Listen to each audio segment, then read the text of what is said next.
Jared Polin, FroKnowsPhoto.com, and this, you can't see me, right? Because my shirt's stealthy, right? How can he see me? Is your photo news fix.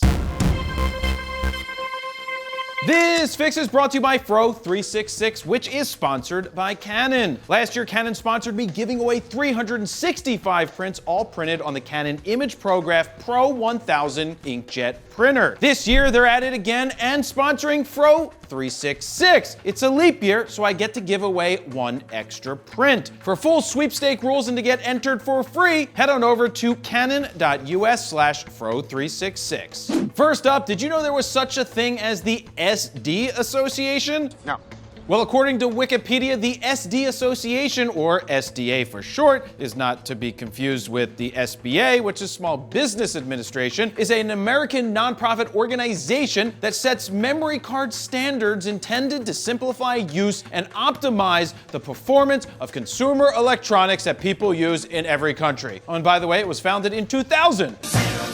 Which is so freaking long ago already, because I graduated high school in '99. Anyway, the reason I bring this up is because they've announced the specs for their next big thing. Introducing SD Express 8.0 with lightning quick transfer speeds theoretically up to 4 gigabytes per second. Pew, pew, pew, pew, pew. Take that, CF Express cards and your much similar speed cards that are already on the market and in people's hands, unlike the new SD 8.0 standard, which will take a while to hit the market. Oh, sick burn. Nonetheless, this is actually good news in some ways and bad news in others. First, the good news. The good news is it's reverse compatible with all SD cards from the past, as it will share the same exact form factor. The bad news is this gives Sony an excuse to keep their Pro bodies smaller now that they don't need to fit in 2 CF Express cards. Damn you, Sony, and your tiny freaking card slots. Damn you! Wait, why am I upset? I shouldn't be when all I wanted all along is something faster than current SD slots that Sony uses, which are super slow and take forever to transfer data. Okay, carry on, SD Association. Do your job and do it well. You have my blessing. That was a Jewish star and a cross, for those who were wondering. Just in case. Heyo! Remember last week when I used that amazing clickbait title? It's unauthorized clickbait. Well, by clickbait, I really mean a super solid headline that actually delivered, and that headline was, Canon's EOS R5 Price leaked, ... There's no way! Question mark, exclamation point, and then I made this face.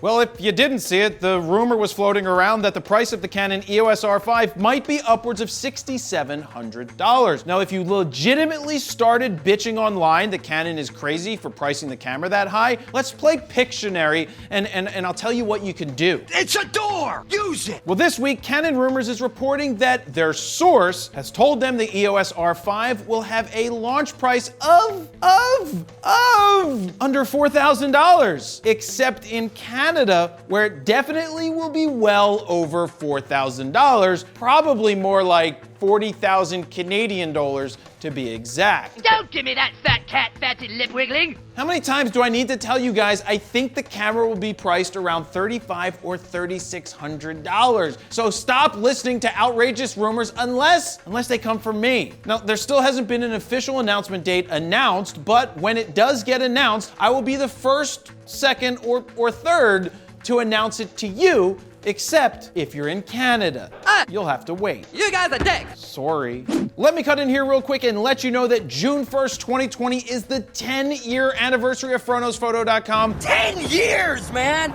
10 years. And because of that, I am releasing a limited edition stealth I Shoot Raw shirt for a limited amount of time. The URL is bonfire.com/stealthraw. So head on over there right now to pick up one of these stealth shirts before the clock expires and the shirt goes away. And finally, Sony announced a new camera. Finally. No, not the one that you've been waiting for. Bummer. But they did announce the new ZV-1 ZV-1. And you will definitely be hard-pressed to find any videos about it on YouTube because no one released a review. Actually, Sony sent review units out to just about everybody and their mother, including this guy. Subscribe if you're not already. So if for some reason you missed my review where I actually used the camera or any of the 50 other mostly lame reviews, here's the rundown of the specs. What? I think our reviews are the best. What are you gonna do about it? You know what? If you don't think my reviews are the best, you make your own reviews. How about them apples? I don't like the sound of them apples. The ZV-1 has been designed and marketed as a vlogging camera. Now, I personally think vlogging is dead, but hey, what do I know? The ZV-1 is based off of the super popular and very good RX100 Mark V. It boasts a 1-inch sensor with full-width 4K video, amazing, and I mean amazing autofocus, first ever Sony with a flip-out rotatable screen that is a touchscreen for touch focus, but isn't a touchscreen for touching the damn menu for some reason. It has a built-in ND filter, built-in thumb grip to make it easier to hold and not drop, though it didn't come with a wrist strap, which I find super odd because it is super droppable. But I digress. Let me get back on track. It has a built-in 3-capsule microphone that sounds fantastic, along with including a dead cat, or as I like to call it, dead mouse, aka Dead Move 5, and finally, a super fast 24-70 f1.8 lens. Oh yeah, the lens is only 1.8 when you're at 24, because when you go to 25, it's no longer at 1.8. Honestly, after this video, go check out my 25-minute review, which is linked down below and has a lot more detail. Now, here's my problem with this camera. 1, I think vlogging is dead. 2, 24 is not wide enough for vloggers. A 16 to 35 range would have been much better. 3, the flip-out rotatable screen is great, but if you wear polarized sunglasses like I do, the screen goes completely black, rendering it useless. Useless as an asshole right here? Or if you put on active image stabilization, it crops the video, making the 24mm more like 30mm. 5, it's $800, and a Canon M50, which I've used extensively as a blogging camera, is only $499 with the kit lens that's good enough. And 6, what's that noise? Oh, right, that's the Sony money truck driving away as fast as possible because Sony's gonna hate me after this review. For show. Look, I really like the video quality of that camera, but the lack of wide-angle lens ruins it for me, and a bunch of the other things like the polarizer and all the things that I just mentioned. And there you have it. That's your photo news fix this time around. To check out the last fix, go ahead and click on the screen right here. Don't forget to like, share, comment, and subscribe, and that's where I'm gonna leave it. Jared Polin, FroKnowsPhoto.com. See ya.